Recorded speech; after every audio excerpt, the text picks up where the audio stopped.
Assalamualaikum warahmatullahi wabarakatuh. Perkenalkan, nama saya Kartina. Di sini saya akan menjelaskan pertemuan keempat dan kelima, yaitu variasi ketentuan hukum dalam hukum Islam. Yang pertama, periode Rasulullah.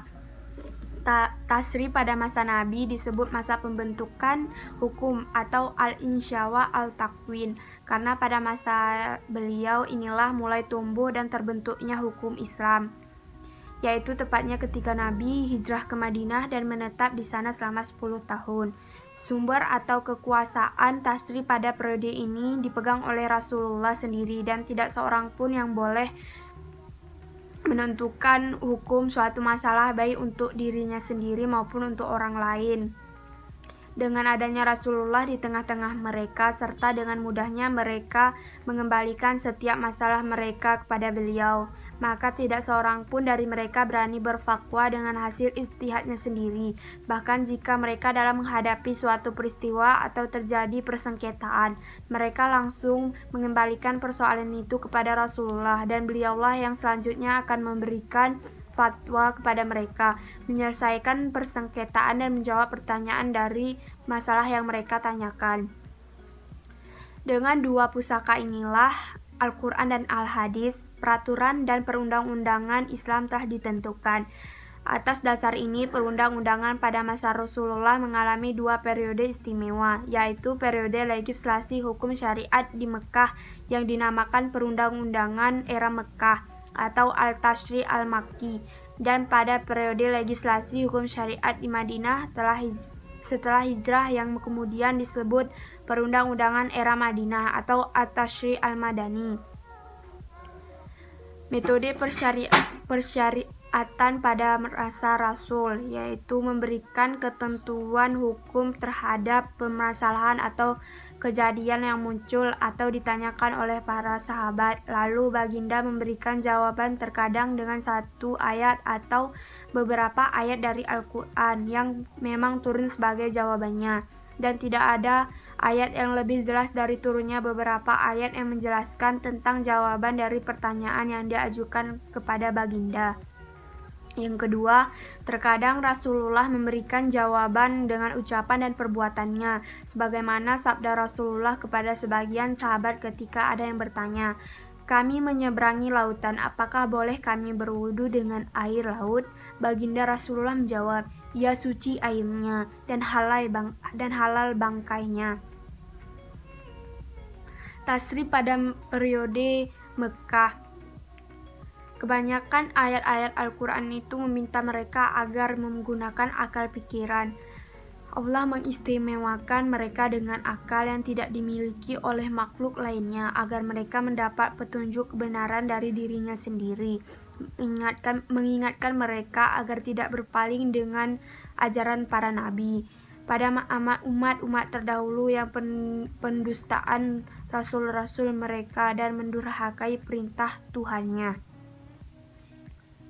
Oleh sebab itu, wahyu pada periode ini turun untuk memberikan petunjuk dan arahan kepada manusia kepada dua perkara utama: mengkokohkan akidah yang benar dalam jiwa atas dasar iman kepada Allah, membentuk akhlak agar manusia memiliki sifat mulia dan menjauhkan sifat-sifat tercela.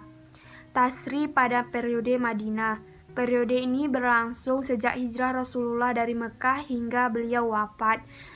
Periode ini berjalan selama 10 tahun. Perundang-undang hukum Islam pada periode ini menitik beratkan pada aspek hukum-hukum praktikal dan dakwah Islamiyah pada fase ini membahas tentang akidah dan akhlak. Oleh sebab itu, perlu adanya perundang-undangan yang mengatur tentang kondisi masyarakat dari setiap aspek. Satu persatu ia turun sebagai jawaban terhadap semua permasalahan, kesempatan dan perkembangan. Sebelum zaman ini mencapai tahap kesempurnaannya, ia telah mencakupi semua dimensi perbuatan dan semua permasalahan yang terjadi. Tidak ada satu aspek pun kecuali sudah diatur dan dijelaskan hukumnya, baik secara global maupun terperinci, dan inilah yang ditegaskan oleh Al-Quran dalam firman Allah Subhanahu wa Ta'ala, Secara umum, hukum baik yang berupa perintah atau larangan kepada mukallaf turun pada fase ini kecuali hanya sedikit, seperti hukum salat diturunkan pada malam Isra dan Mi'raj 1 tahun sebelum baginda hijrah ke Madinah.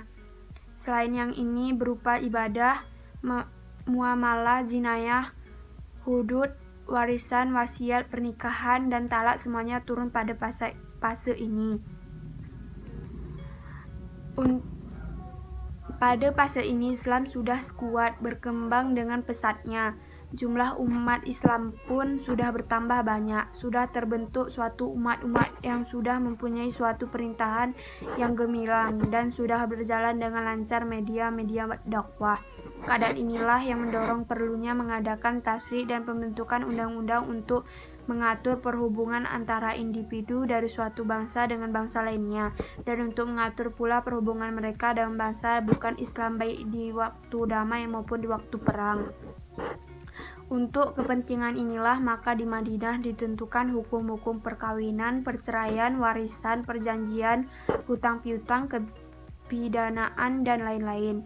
Selain itu masih banyak hukum lainnya, misalnya perintah membayar zakat, kewajiban puasa Ramadan, haji, dan pengharaman riba. Tarik tasri pada khulafar Rasyidin. Pada masa ini sumber tasri Islam adalah Al-Quran dan Sunnah Rasul. Keduanya disebut nas atau nak. Apabila ada masalah yang tidak jelas di dalam nas, para sahabat zaman Khulafur Rasyidin memakai ijtihad untuk memperoleh hukum yang dicari.